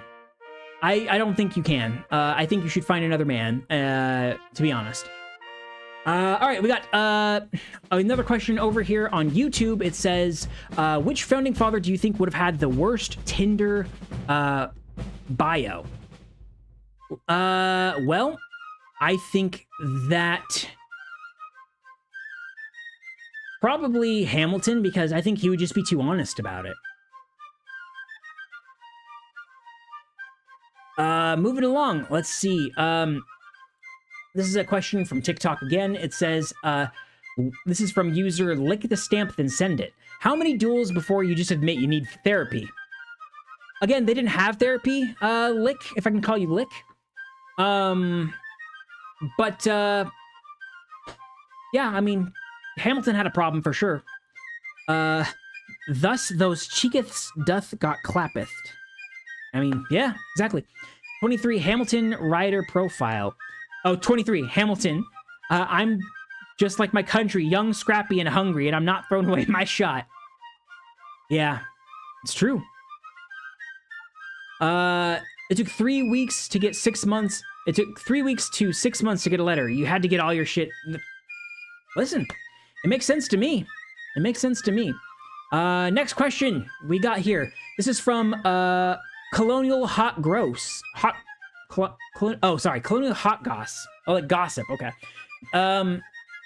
Do you think Thomas Jefferson would have been one of those guys who tweets women in STEM with a heart face emoji and then ruin it immediately? Yes, I do. I think that Thomas Jefferson is all talk. I think he would have done anything to manipulate anyone into thinking that he was cool, and he was actually a master manipulator. So yes, I think he would definitely listen to like Andrew Tate and Joe Rogan podcasts and really take that to heart. I think he would be a Trump supporter, and he would just have a hard time. Well, actually, I don't think he'd be a Trump supporter. I think even Trump is probably a little too far for him, which is saying something. Moving right along. We got our next question over here from Reddit. It says, this is from Redcoat Repeller 420. If King George had a YouTube channel, what would he be vlogging about? And how many dislikes would his breakup song have? Oh, well, actually, why don't we ask him? You know, why don't we actually ask him ourselves real quick? What things he's doing this day? We're gonna go ahead and ask him. So let's bring on King George. Where you at, buddy? Hey. Oh, hello, my darling little rebels and would-be peasants. 'Tis I, King George III, monarch of literally everywhere that matters. And you? Well, you are the poor souls who tried so desperately to break up with me. How did that work out for you, Alas, I've been informed you'll be watching a program this evening. A show, if you will. Something called, Everything and In Between, I believe. How appropriately vague. Just like your political systems. So, sit back, pour yourself a nice cup of tea, and enjoy the show. And if those thoughts of independence creep in again, just know I will send a fully armed battalion to remind you of my love. That's all for now. And there we go. Kind of crazy how I just like teleported here and he was gone. Kind of crazy. But yeah, I think that's what he would be doing. He'd be promoting my show, Everything and In Between. And again, for those of you who are joining us late, welcome in, welcome in. We today's subject matter for the very first inaugural official episode of Everything and In Between, a show for serious people. No, a serious show for unserious people. It's a show where no two episodes are ever going to be about the same thing. It's always going to be about me and some sort of hyperfixation that I've been having and some dumb thing that I'm diving real deep into and getting a lot of information on. This is in the first episode where we talk about Hamilton. We're also doing it for charity. If you type, I'll actually just do it right here. Hold on, give me a second.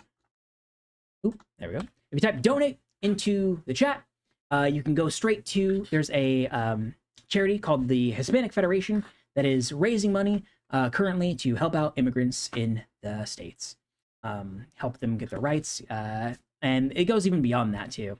And yes, it's also pinned. Thank you, Doom, for doing that, by the way. I appreciate that. But yeah, let me play my revolutionary music again. But yeah, so I think that, to answer your question, what was your name? Red Coat Repeller 420. That I think is what you would be doing.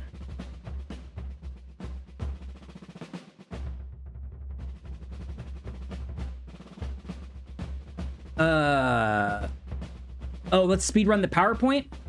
All right, well, Shield, you saw the intro. We're gonna speedrun this for Shield. All right, guys, we're gonna run through the PowerPoint super quick. Okay, let me go back to the beginning. Hold on. Well, let me just go back to the beginning. All right, sick. All right, so, oh shit, let me get out of the way. Hold on. Let me try to use my cursor right here. All right. Welcome to Everything in Between, Shield. Today we're talking about Hamilton, the immigrant story that changed America and Broadway. This is just like how y'all we did on the 24-hour stream. We talked about Epic the musical. Another one of my obsessions in musicals is Hamilton, and it feels very relevant. It feels very relevant because it's the actual musical of Hamilton is a story of immigrants forming a country. And kind of the tumultuous things that happen after it. And so let's get right into it. We're going to kind of speed run it. So, wow, you might be saying, Shield, or whoever is new here and didn't see this earlier, why should I care about this? I don't like musicals. I don't, these are just a bunch of old slavers, a bunch of dead old white guys, right? Well, here's why you should. Because Lin Manuel-Miranda, the legend, he decided to write a musical, remix a 700-page biography about Alexander Hamilton, the founding father, who's really not that talked about typically. And also because the founding fathers rapping about war and drama goes way harder than it absolutely should. Also because it's your civic duty to know your history, and why not learn it in a slightly inaccurate and to the tune of some sick and fresh beats. Because whether you love it or you cringe at it, Hamilton has helped shape pop culture and political discourse for a whole decade now. That's right. Hamilton turned 10 years old this year. Pretty crazy. Immigrants, we get the job done. Let me duck out of the way. There's Lafayette and Hamilton high-fiving. This is again, if you haven't seen the show, this is a line from the musical itself. When Lafayette, who himself is an immigrant, same with Alexander Hamilton, is an immigrant. When they say this line in the show, the crowd goes wild. Because this country, despite what the news is kind of seeming like these days, right? Especially today and lately, this country was built upon immigrants, about being welcoming, about being a mixing pot of different ideas, ideologies, and peoples. And so when immigrants, we get the job done, when that line gets said, the crowd erupts during the musicals. Okay? It's not just a flex in the show, it's a fact. Hamilton came from the Caribbean with nothing, and he helped build this country that I live in, that you may live in as well. Lin Manuel-Miranda is a proud Puerto Rican man, and he made sure that this moment hit like a mic drop. Today, immigrants are still getting the job done, but they're facing things like detentions, hate, broken systems. And if this musical, if anything I've said today, if it hits you in any sort of way, again, definitely consider donating to the Hispanic Federation. Again, I said earlier in the intro, but they are doing this this kind of raffle. They're partnered with Hamilton. That's actually one of the reasons why I chose them. On top of the obvious of like it being for, you know, the immigrants and helping rights and with everything going on, they also have they're tied directly with Hamilton. So if you type in !donate, or you look at the pinned comment in the Twitch chat right now, you'll see their website. If you donate $10 or more, they will put your name into a raffle to win 2 tickets to see the original cast perform Hamilton. All right, so what happened? What caused all of this? What caused this place that we live in? Well, Britain fumbled the 13 colonies. That's basically it. The colonies who technically were British citizens at the time, but they did help Britain win the French and Indian War.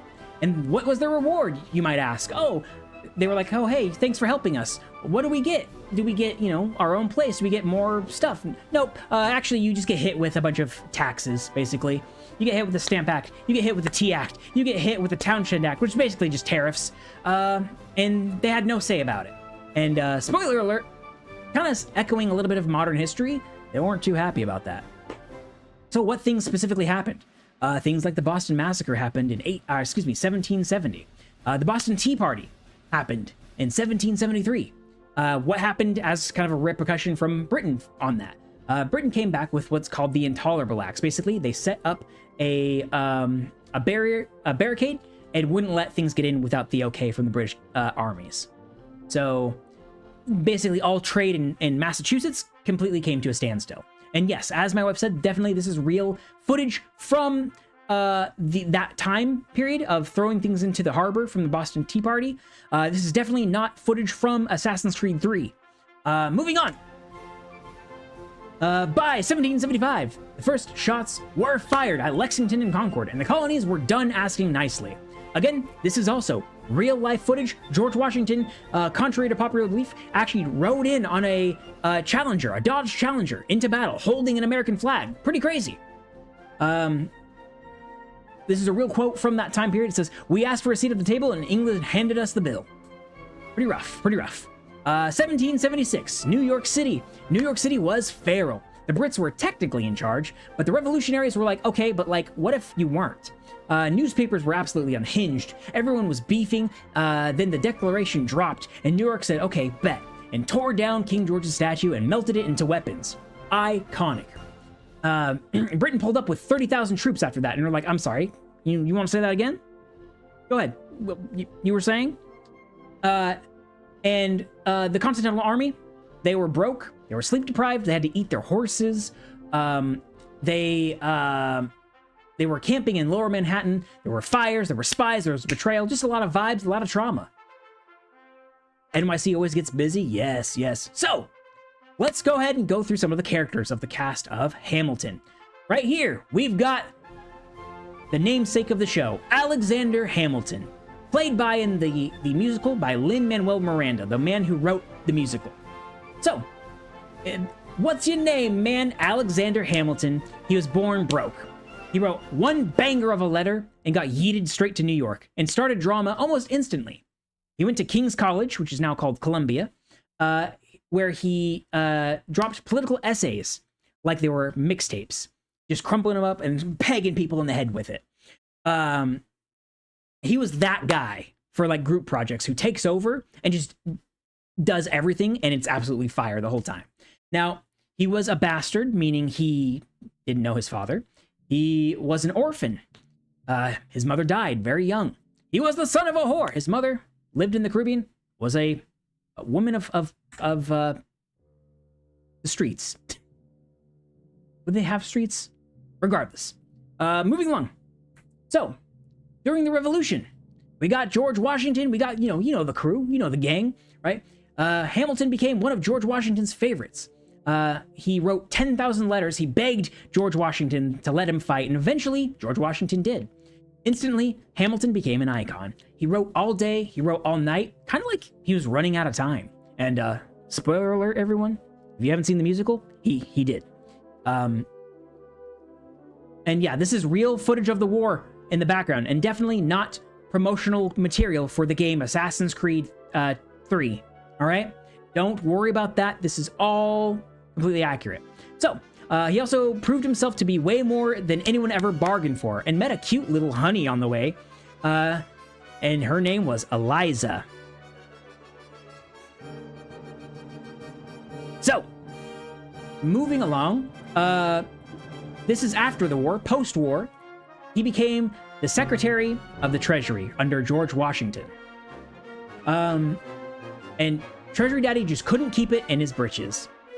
So, during this time, they were trying to figure out what kind of government will we have, right? We're not going to have a monarchy, but at that point, presidents couldn't, there was really no term limit set. There was no anything. So everyone loved Washington, but Washington was like, I can't keep going through this. Like, we need to figure something out.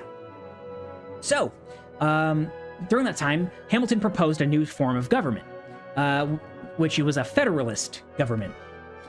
Welcome to it. It's where we live currently, right? So, he cranked out 51. He wrote these papers to try to convince people of his style of government. It was called the Federalist Papers. Of the 85 pages of the Federalist Papers, Hamilton wrote 51 of them, because no one else was doing their part. He invented the treasury like a man possessed by capitalism himself.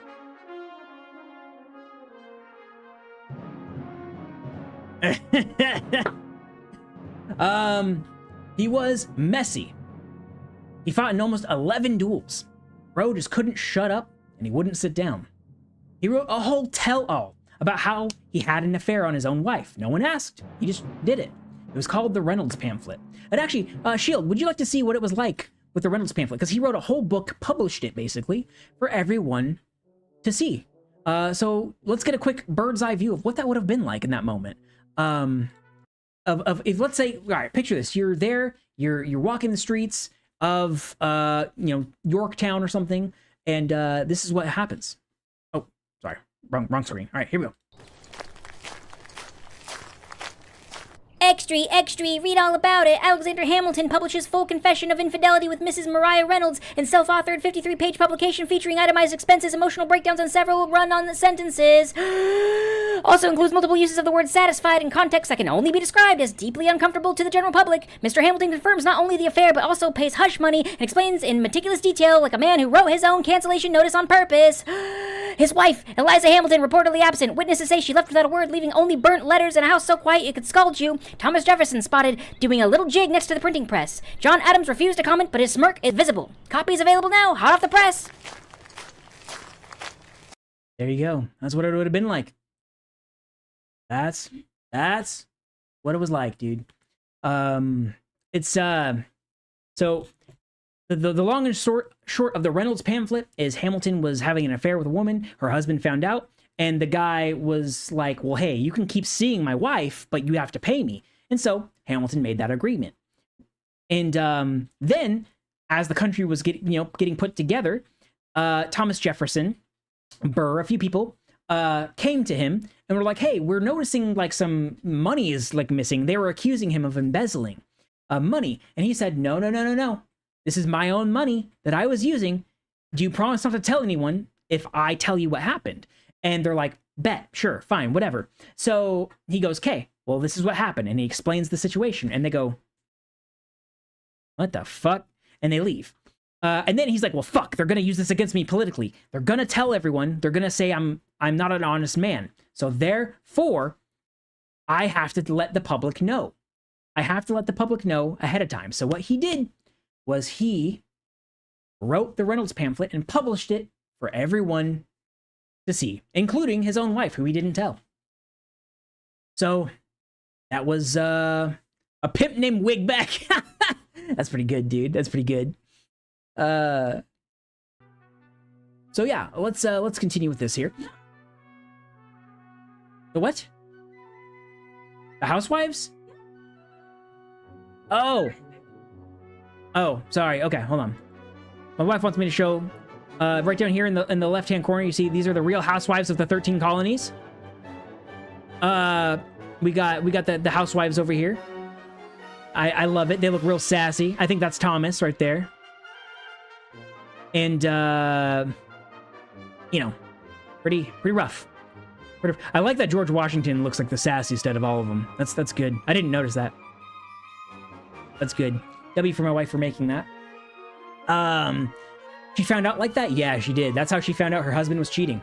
How come he ain't have to duel for that? And see, that's, the man was doing duels left and right. Why not that one, right? Who's to say? Also, too, Shield, I believe you were here for the, when I reacted to Epic the musical. There's kind of, the fan base is kind of cross a lot of the time between Hamilton and Epic. People are always like, why couldn't Hamilton take a note out of Odie's? Odie didn't see his wife for fucking 20 years. And didn't bang anyone else, which technically in the real story he did, but in the musical version, he doesn't. So, but, you know. Penelope! Yes, dude. I was gonna do that. I was gonna do Epic on this, but, you know. I'll do Epic another time, maybe. I definitely think I will do a whole episode about Epic again, because I had a lot of fun doing it kind of unofficially. But if I have a little bit more to prepare and do the costumes and stuff, I think I could do it really good. Real quick, Shield 2, I think we need a quick other weather update. I think you missed some of the weather updates earlier. Let's get a quick weather update from our boy, Chase Weathers Good. Chase Weathers Good, how you doing? Let's get an update. And now a weather update with Chase the Weatherman. Quick heads up from your local weather patriot. There's a high chance of bootlicking in the area being reported. Reports indicate there's a warm front of redcoat sympathizers gathering in town squares everywhere.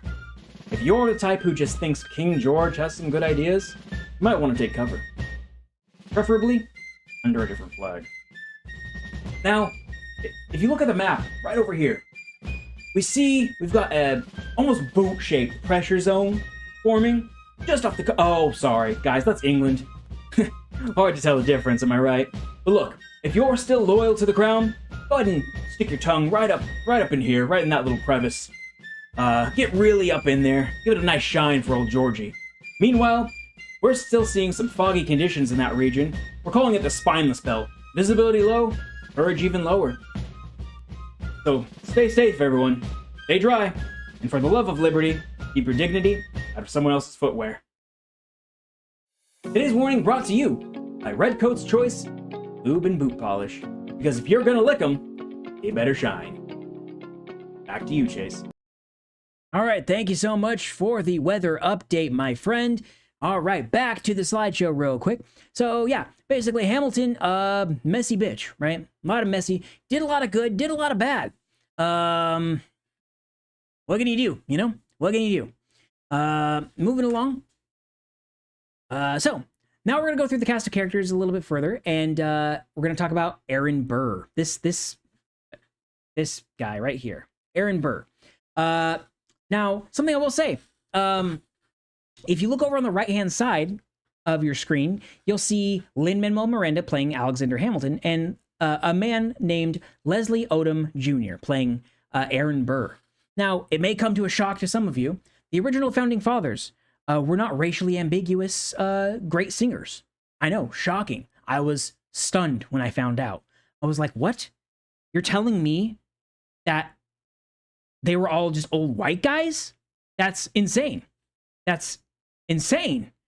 And, yeah, so he, this right here, this man, Aaron Burr, 10 out of 10 singer. That's all I'm saying. Him and George Washington in the musical have probably the best voices. By the way, if you aren't busy after today's episode, we are going to be doing a watch along in our Discord. We're going to be watching it in there, in the theater. So if you're not doing anything, if you're not busy after the stream's over, feel free to go over there and we'll start the musical for everyone. And you can, if you've never seen it, watch it with us and get a little bit more context. It's a really good time. Now then, so let's talk about Aaron Burr a little bit. He's kind of the, if I react live, I'd have to pause a lot. I don't think I'm gonna do that. Oh, I see what you're saying. Yeah, maybe. Oh, I think I'd still want to pause and talk about it though, so I think I'd have to do separate little videos for that. Regardless, so Aaron Burr, the actual historical accuracy has got about a 4 out of 5 based on my wife's research. So who was he? He was a Princeton prodigy. He was a lawyer. He was a Revolutionary War vet. He was a vice president, and he was a certified Riz God. Hey, thank you, Noni. Thanks for stopping in, buddy. I appreciate you. I appreciate you for stopping in, my friend. In the show, Hamilton, he's very calm. He's chill. He's cautious. He's always waiting for the right moment. He's a damn fool. In reality, it's all basically correct. except for the fact he was way more politically active than he was in the show, and he was extremely chaotic behind the scenes. Allegedly, he seduced his wife before she was even widowed. He ran for president, he killed Hamilton, he tried to even start his own new country at one point. He then fled to Europe, like a messy king that he was. He came back, broke and forgotten, and died in a boarding house, probably thinking, maybe I should have just let it all go. Also, fun fact, his daughter's name is the same as his wife's, which is what I was trying to say, Theodosia. Adult Theodosia, his wife, died pretty early. His daughter, Theodosia, died mysteriously, where she went down the Mississippi River on a trip and was never found again. Allegedly, she was supposed to be, I guess the rumor is that she was attacked by Native Americans and killed. So Burr just kind of dealt with a lot of shit in his whole life. Pretty rough for old Aaron Burr. Also, there's a line in the musical where he says, you have my eyes, you have my mother's name. You have my eyes, you have your mother's name. He's talking to his daughter. Look at those eyes. I don't know if you want those eyes. That's all I'm saying. Moved along. So. What? Oh, was it? Oh, let me go back. Oh, that's his daughter, Theodosia. Behind him. Interesting. I didn't know that. So, now we've got Eliza, a.k.a. Helpless Eliza. Helpless in air quotes here. A.k.a. Eliza Schuyler, a.k.a. Eliza Hamilton. The wife of Alexander Hamilton. Accuracy in the show, 5 out of 5. Who was she? She was the actual backbone of Hamilton's family. In life, she was smart, she was patient, she was wildly loyal. In the show, she was seen as saintly, long-suffering, and yes, she did actually burn all the love letters. When she found out that Alexander was cheating on her, she took all of these love letters that he wrote to her and burned them all. I imagine that if it was in modern times, she'd be listening to a song, like a Juice WRLD song. I still see your shadows in my room, and she'd just be throwing them into a bin while they're on fire, you know? In reality, she was a 100% real one. She founded New York City's first ever orphanage, and she outlived Alexander by 50 years. Just a quick synopsis of her character. She was a ride-or-die wife that tried to keep things together while Hamilton was out here beefing, cheating, and trauma dumping on the entire country. But while she found out about the affair, she didn't scream. She deleted herself from the narrative and literally burned the receipts. Then she outlived basically everyone, opened an orphanage, and became the first founding mother of New York City. Quiet girl aesthetic with final girl energy. She died at the age of 97, unbothered, legendary, and canonically, just above all the drama. Next up, we got her sister, Angelica. Angelica Schuyler. So, who was she? Or let's start with the accuracy. Accuracy in the show, it's about a 2 out of 5. So, who was she? She was a sharp-tongued, married, worldly. She wrote very spicy letters. In the show, she was witty, flirty, and caught in a love triangle with her sister and none other than Alexander Hamilton. They were fighting over Alexander. In reality, she was already married when she met Alex. There was no triangle, just a lot of sexual tension. If you see here, this is the moment they meet, right here. Over here, oh, you can't see it. Over there in the middle is the cast of the show. On the left is Eliza, in the middle is Angelica, and on the right is Peggy. Behind them is their historical representation. So, the three sisters, the Schuyler sisters, they're an iconic trio, but the real Schuyler family was much larger and politically connected. Angelica could have married Hamilton if she hadn't already been taken, but instead, they just had a famously intense pen palship. They were writing about how much they liked it. Like, for example, back then, one of the letters said, like, Alexander wrote to her and said, dearest, which was like, you know, it was like 4 steps beyond showing an ankle. Like, that's just crazy. Like, bro, you're about to get her pregnant. Calm down. You're writing dearest to her? Insane. She never cheated, though. She stayed lodged in his brain for years and years and years. She died in New York, elegant and unbothered, while the internet still debates whether she was the real love story or not. And thanks to Hamilton's the musical, she'll always be the sister who told Thomas Jefferson to include women in the sequel. Work. Now, we got the Revolutionary lads, the boys. These are all of Alexander Hamilton's best friends. Sexting your sister's husband is crazy. Yeah, it's pretty crazy. So, Hercules Mulligan, he was a tailor. He was a spy. He eavesdropped on the British officers while he took their measurements. And then he'd pass the info along to the Continental Army, specifically George Washington. He was street smart, loyal, and he was fully that dude. Probably the reason George Washington didn't get assassinated in his sleep. John Lorenz was an abolitionist king. He was basically, at least in the musical, he's seen as Alexander's like best friend. He fought harder against slavery than any of the other founding fathers, even would like pretend to fight. And he had a very deeply intense friendship with Hamilton, and deeply intense friendship. You know what I mean? You can see the bi flag behind him. That's all you need to know. And he tragically died pointlessly in a battle after the war had already ended.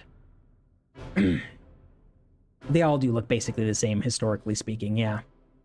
That boy could not log off. Lastly, we got Marquis de Lafayette, a French man who literally would scream, "Viva la Revolution!" And he actually meant it. He joined the war efforts for the Revolutionary War, that is, and helped in the Battle of Yorktown. Then went back to France, got imprisoned for being too pro-revolution. He's an international icon and a lace-wearing legend. A lot of streets, a lot of buildings, a lot of places are named after him in America and in France. So, of course, now we get to the best one of all, right? Here comes the General George Washington. Who was he? He was the general, the first president. He was scary calm, he had anxiety, and fake teeth. In the show, how is he seen? He's seen as a wise mentor, kind of like a father figure to Hamilton. God-tier dad energy. And the reality check is, it's true, at least as far as that goes. So the accuracy as far as what the show gets right and what they talk about, 5 out of 5. So let's talk about this, right? George Washington had major do not perceive me energy, but behind closed doors, he was deeply stressed and super paranoid, always obsessed about his image and what image he could control. He owned massive amounts of land and enslaved hundreds, even while writing about the virtues of freedom. He died at home after riding around in the freezing rain and refusing treatment. Just vibes, bloodletting, and death. Now, to explain the bloodletting, George Washington, back then, for modern medical care back then, they thought you had to balance your humors. So they thought you had good blood and bad blood. And the way you got rid of the bad blood when you got sick was to bloodlet. You know, put leeches on you, poke holes in your skin to let out the bad blood. Well, they did it too much and he died. So, Thomas Jefferson, played by Daveed Diggs. So, Thomas, he's that baby girl in Paris while Act 1 is happening. Fun fact, Daveed Diggs plays Marquis de Lafayette in Act 1, and then in Act 2, Marquis de Lafayette is gone, and he then starts playing Thomas Jefferson instead. So, he talked about all that freedom stuff while enslaving over 600 people and secretly fathering with Sally Hemings, an enslaved teen he legally owned. He died on the 4th of July, same day as John Adams, because of course he had to make his death about himself, and it had to make it all poetic.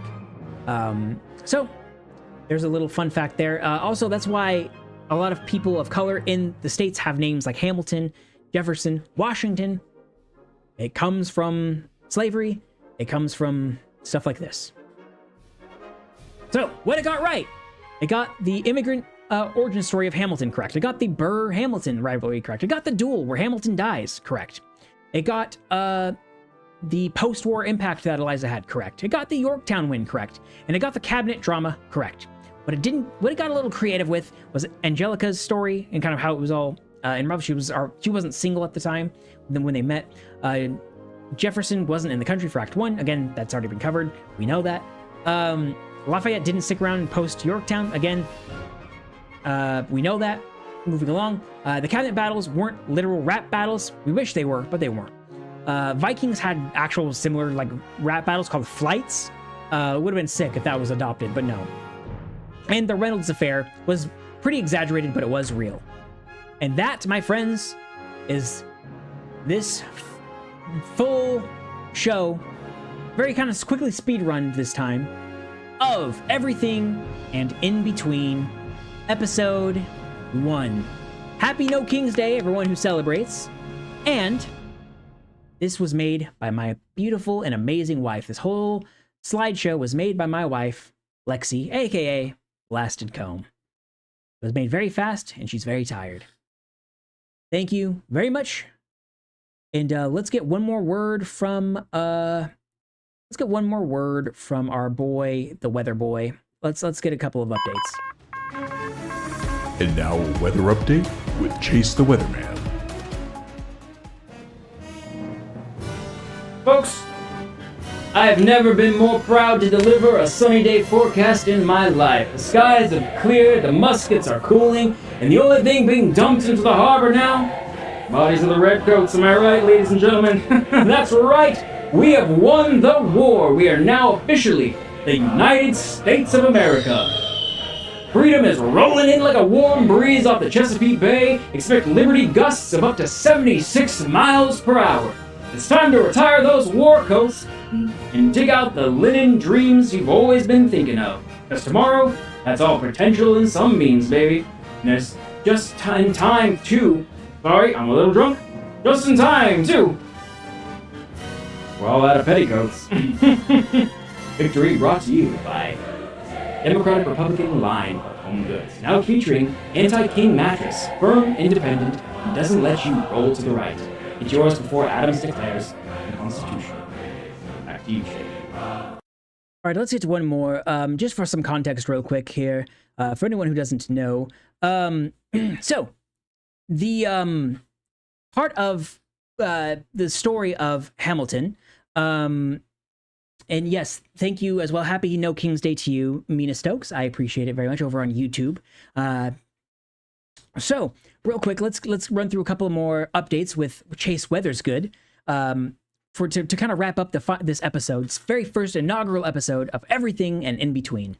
So, just for context too, for anyone who may not know, Philip Hamilton is the son of Alexander Hamilton. He's hot-headed like his father. Here, let me switch back to the other screen real quick. He's hot-headed like his father, and he overhears one day someone's talking a lot of mess about his dad. He calls him out and says, "Hey, I challenge you to a duel." Well, when that happens, what happens, Well, he loses. He takes his dad's advice, he takes his dad's gun, and they go to New Jersey, where everything's legal. And, Philip dies. Oh, actually, hold on. I'm getting word. We actually do have a update on that. Real quick. Let me go ahead and play the update for that. We got a channel update. And now a weather update with Chase the Weatherman.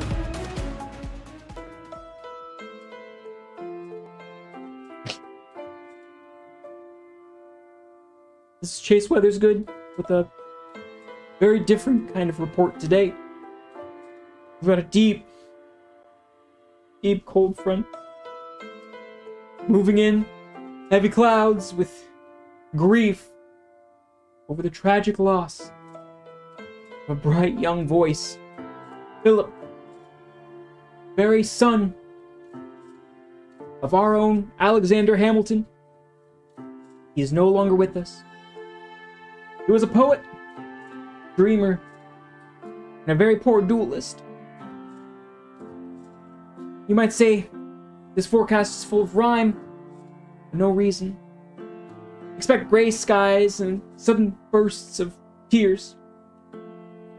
If you're heading out, bring an umbrella, maybe two. One for the weather, one for your tears. We expect heavy rainfall throughout the week as the city mourns the boy who once said, "My name is Philip. I'm a poet. I wrote this down just to show it. Rest easy, Philip." This report was sponsored by Angelica's Grief Candles, hand-poured wax and sorrow candles. available in scents like Dual Smoke, Broken Quill, and What Could Have Been. Burn responsibly. All right, all right. Well, my friends, thank you so much. Hold on, let's do a quick fit check real quick before we end the stream for today. Our first ever episode of Everything and In Between. It's a show I've talked about for years now, where I deep dive into random topics that I like and I'm obsessed about. So here we go. Here we got the fit. How we think we doing? I think I'm killing it, honestly. I think I'm killing it. This actually might be my new work attire. This might be my new attire, I think. I think I'm going to start wearing this all the time. All right, can I be so for real with you guys, though? Shout out to my wife for this, too. But we didn't have the little frilly, fluffy bits, so this is just like a shirt. Act like you're going to sit at a piano. Oh, all right, hold on. Got you, hold on. Let me put that back real quick. All right, ready? Watch this.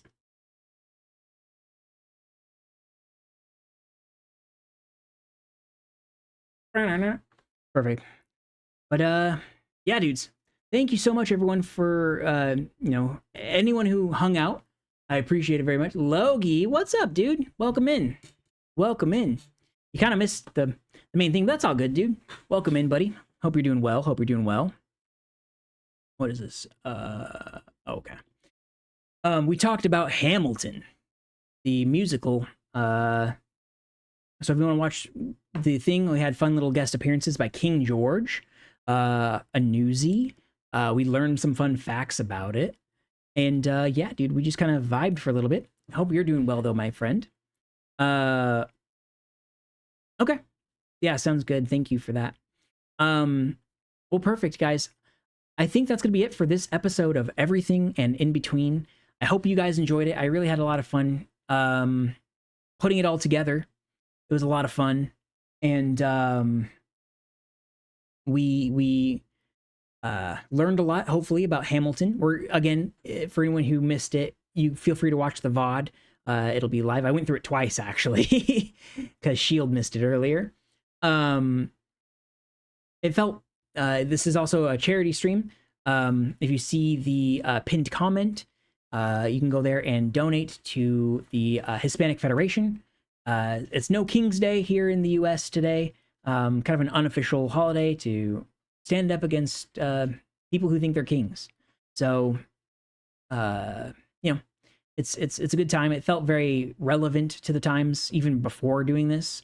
A story about an immigrant coming to a country and making things better, it being a mixing pot, all that sort of good stuff. So, like I said, in the Discord, we're going to be actually watching the musical. So feel free to join in there if you'd like to. If you've never seen the musical, if you have and you just want to hang out and learn a bit, we're going to be doing that. We're going to be doing that shortly after the stream ends. So, with that being said, dudes, I really appreciate you. And thanks, Logie, for stopping in and checking in a little bit. I appreciate it. Let's go ahead and see. Let's see. Who is live that we could raid out to? I think, let's see. Who do we have? I mean, it's Scaredy. Scaredy just started. Lumos is live. I think I haven't hit Scaredy in a minute, though. I think we're going to hit up Scaredy Pie. I think that's what we'll do. So, again, thank you everyone so much for watching. I don't have an end screen, so I'm just going to replay the start screen again for this. Pretend it says, thanks for watching. I didn't make one. I need to for the next episode we do. Yeah, thank you everyone so much for watching the inaugural episode of Everything and In Between. We did a full deep dive with slideshow, talked about stuff, learned some facts. It was a good time. I think I have a little bit of an understanding too now about kind of how I want it to go a little bit better. So I think that'll help going forward when we do more of these. But I think it was a pretty good first episode overall. I was really nervous about it today. And I think we didn't do too bad overall. So perfect. There we go. All right, dudes. Well, thank you again. I'm going to play the end screen. We're going to raid out to I guess we're gonna ride out to Scaredy Pie, show him some love, and I will see you guys whenever I stream next. Take care, everyone. Again, pretend that says ending now.